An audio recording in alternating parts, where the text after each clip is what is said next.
is still one last fiction, one fundamental delusion that needs to be laid to rest before we bring our study to a close.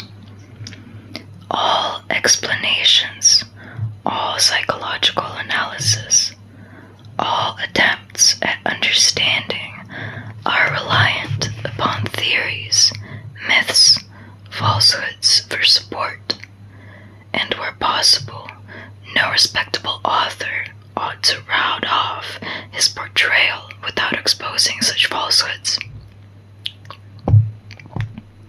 If I say above or below, it is in itself an assertion that calls for explanation, because an above and a below only exist as objects of abstract thought. The world itself is ignorant of any above or below. Thus, to come straight to the point, Steppenwolf is a fiction too. If Harry feels himself to be a hybrid of wolf and human being, thinks he consists of two hostile and conflicting entities, that is merely a simplification, a myth. Harry is nothing of the kind. If when attempting to consider and interpret him as an actual hybrid as a Steppenwolf, we appeared to adopt the tale he himself tells and believes in, we were resorting to deceit in the hope of making ourselves more easily understood. What now follows is an attempt to put things straight. The division into wolf and human being, body and mind or spirit, by means of which Harry tries to make his destiny more comprehensible to himself, is a very crude simplification. It does violence to reality in favor of a plausible but false explanation of the contradictions that this human being discovers in himself, and which seem to him to be the source of his not inconsiderable suffering. Harry finds a human being in himself, that is to say, a world of ideas, feelings, culture, domesticated and sublimated nature. Besides this, he also finds a wolf, that is to say, a dark world of instincts, savagery, cruelty, nature unsublimated and raw.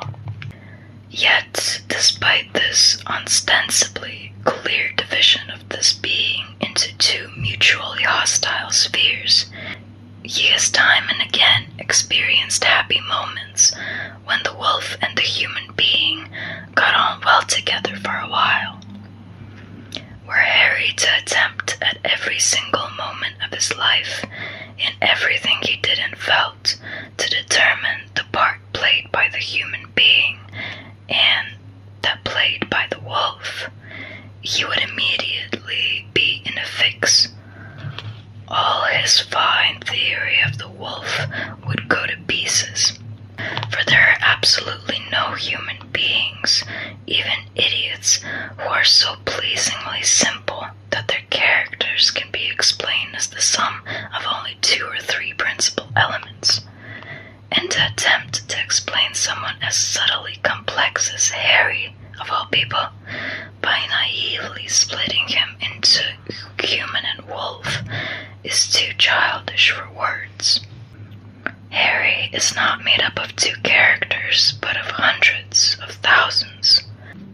His life, like that of every human being, does not oscillate between 2 poles only, say between the body and the mind or spirit, between the saint and the profligate, but between thousands, between innumerable polar opposites.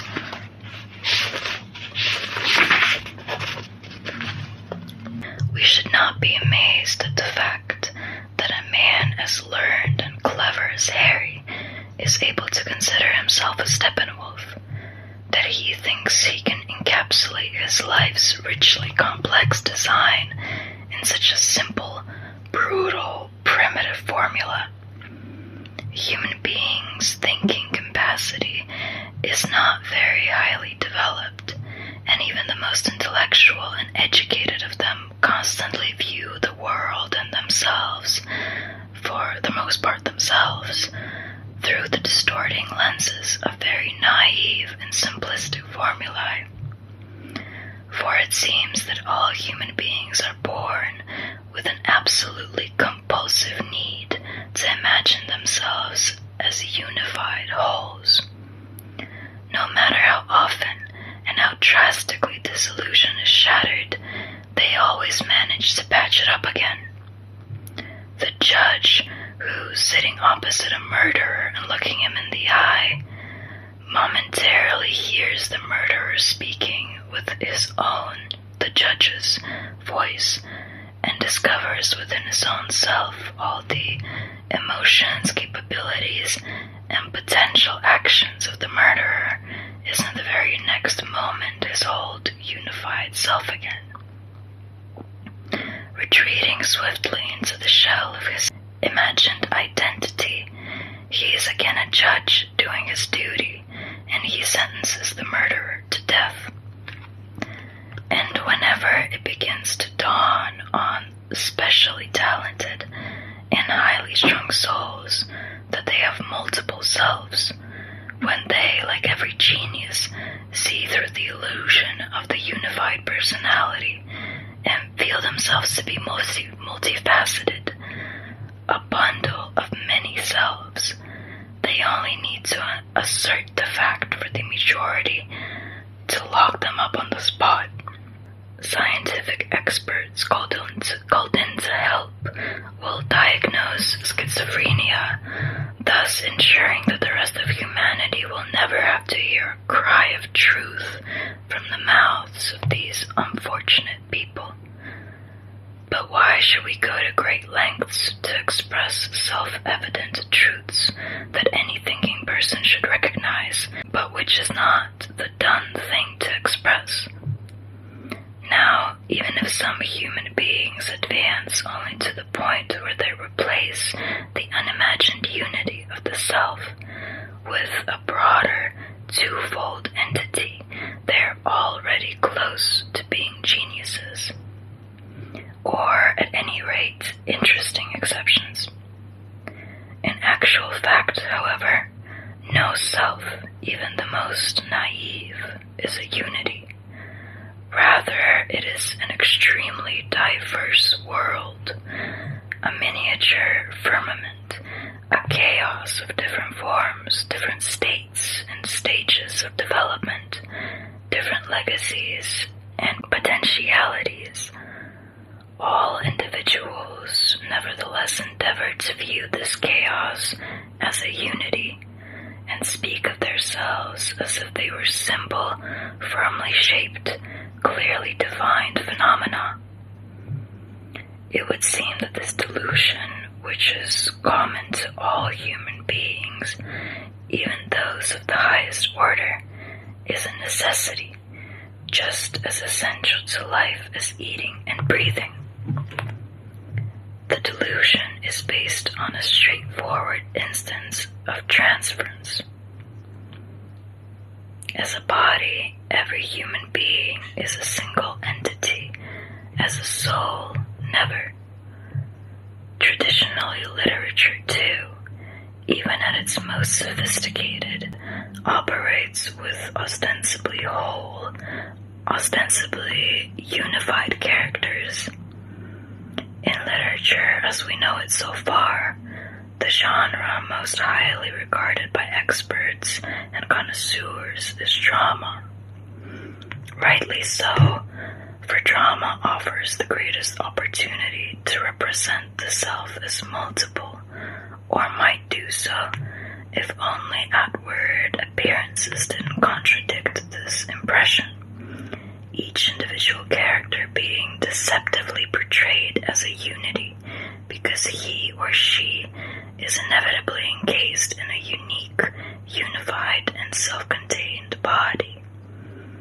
This, of course, also explains why aesthetically naive judges value the so-called character play most highly, in which every figure appearing on stage is a quite discrete and recognizable entity. Only remotely and gradually is it beginning to dawn on some individuals that this aesthetic approach may be shoddy and superficial, that it is a mistake to apply ancient Greek concepts of beauty to our own great dramatists. Splendid though these are, they are not native to us. We have been talked into adopting them from Greek thinkers who, taking the visible body as their starting point, were the real originators of the fiction of the individual self or character. This concept is totally unknown in the literary works of ancient India. The heroes of the Indian epics are not single characters, but tangled knots of character, serial incarnations. In our modern world, too, some works of literature exist in which, though the author is probably scarcely conscious of the fact, an attempt is being made to portray a multiplicity of souls behind the veil of individual character depiction. Anyone wishing to appreciate this must for once resolve to view the characters in such a work not as individual entities, but as parts, as facets, as different aspects of a higher unity, if you like, of the mind of the author. Anyone considering Goethe's Faust in this way, for example, will make of Faust, Mephistopheles, Wagner, and all the other figures a unity, a super character. And only from this higher unity, not the individual characters, can one glean some hint of the work's true soul. When Faust makes the pronouncement on the tongue of every school teacher and apt to make Philistines shudder with admiration, "Two souls, alas, dwell in my breast," he is forgetting Mephisto and a whole host of other souls that are just as much part of him. Our Steppenwolf also thinks he is bearing the burden of two souls, wolf and human being, within his breast, and that his breast is painfully constricted as a result. The fact is that the breast, the body, is always one, yet the souls that it houses are neither 2 nor 5, but countless in number. A human being is an onion consisting of 100 skins, a fabric composed of many threads. The Asians of old had exact knowledge of this. Buddhist yoga invented a precise technique for exposing the personality as a delusion. But then humankind moves in all sorts of comic ways. The delusion that for 1,000 years India made such great efforts to expose is the self-same delusion that the West had been at equally great pains to bolster and reinforce. If we consider Steppenwolf from this point of view, we can see clearly why he suffers so much from his ludicrous sense of himself as twofold. Like Faust, he thinks that even 2 souls are too much for a single breast. To contain and ought by rights to tear the breast asunder. Yet they are, on the contrary, far too few, and Harry is doing terrible violence to his poor psyche by seeking to comprehend it with the help of so primitive an image. Harry may be a highly educated human being, but he is acting like some savage, say, who is incapable of counting beyond 2. Calling one bit of himself human being, another wolf, he thinks that is the end of the story, and all his possibilities have been exhausted. Into the human half, he packs all intellectual or spiritual attributes, all things sublimated or cultivated that he finds in himself, and into the wolf, everything instinctual, savage, and chaotic. Yet, in real life, things are not as simplistic as in our thinking, not as crude as in the poor simpleton's language we use, and Harry is doubly deluding himself when applying this primitive model of the wolf to his own case.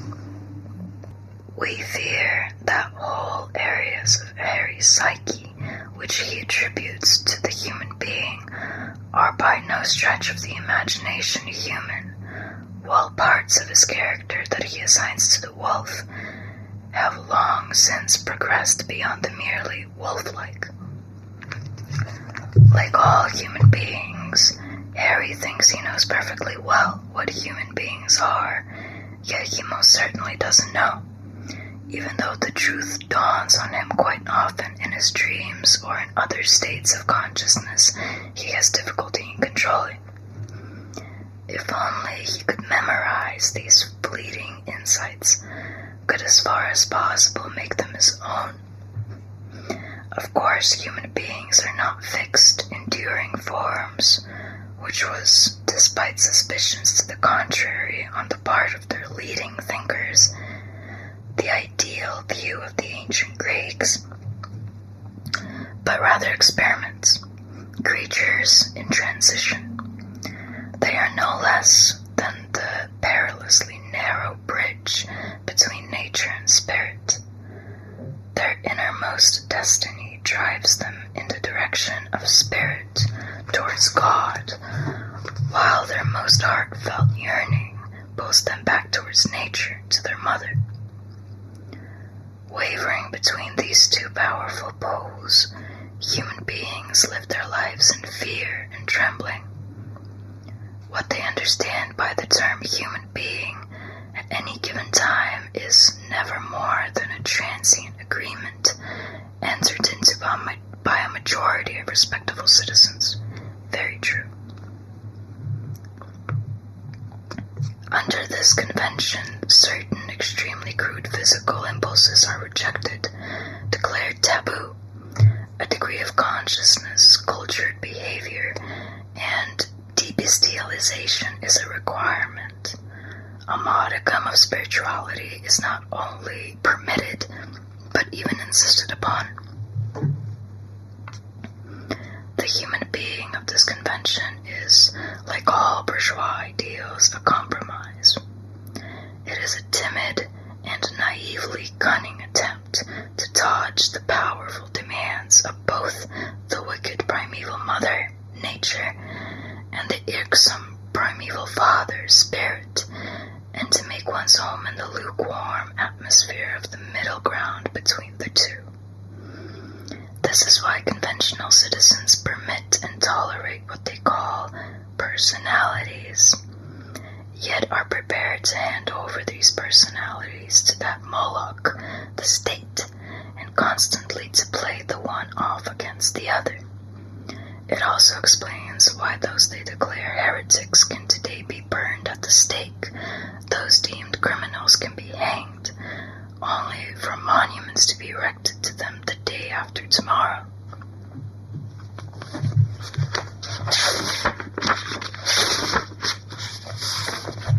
I think I'm going to stop here.